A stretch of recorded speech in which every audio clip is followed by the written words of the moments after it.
Hi, this is Mass Rundown. If you enjoy movie reviews and trailer reactions, you're at the right place, so why not subscribe and hit the like button down below. On this Throwback Thursday, we're going to be reviewing Jigsaw.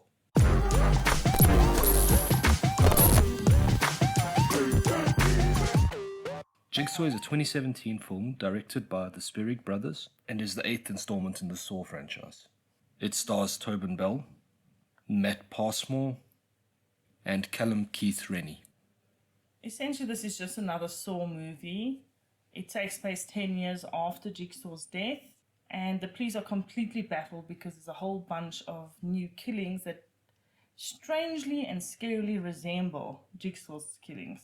You still get your classic Saw scenes in this movie, so there's the cop chase, but there's less running around corridors and stuff, and you also get, obviously, the traps.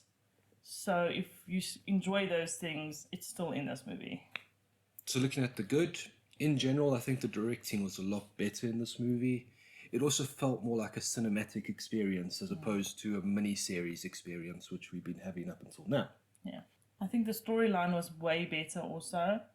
It was actually a coherent storyline, and while there were still cops chasing each other and chasing the bad guys, it was done in a much more sensible manner. It wasn't just running through endless corridors all the time like we've seen in some other Saw movies.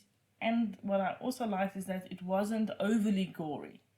So there was still that psychological thriller aspect and gore, but not to the torture porn effect that we've seen in a lot of the other movies. And that was a bonus for me. It might not be a bonus for everyone, but it was definitely a big bonus for me. There's also a pretty good twist in the movie. Although Saw messes with the timeline, and through process of elimination, you can kind of guess who the big bad guy is. I actually liked the bad guy this time. Yeah, it made sense to me. Completely made sense to me. His whole psychology and why he does what he does makes sense. And he actually goes for really bad people. Yeah. Not like in the last few movies, it was mostly about revenge or just like random badness that people did. This was like true, genuine bad. Looking at the bad, for me, the actor who played the bad cop, because he was a bad cop, was a bad actor. I didn't enjoy his performance. It felt over the top. It was not in line with everybody else in the movie either. Not that any of the actors were exactly amazing, but he was just particularly not great. Yeah.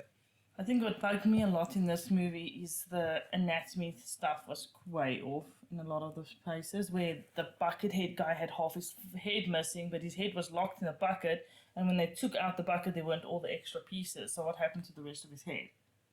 And then the saw had cut his face like this, but it was a saw that could only go through the bucket like this. How does that make sense?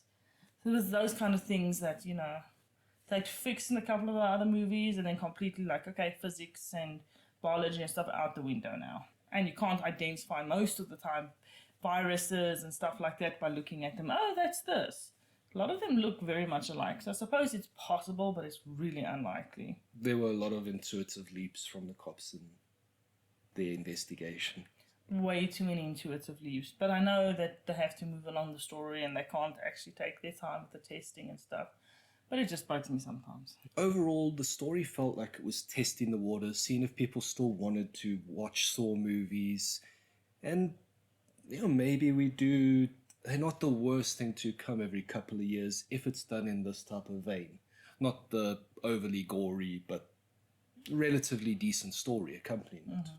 And I feel this one was also a lot more accessible than all the other sequels. You didn't have to watch the previous 7 movies to watch this movie. And to understand and follow the plot line. Yeah.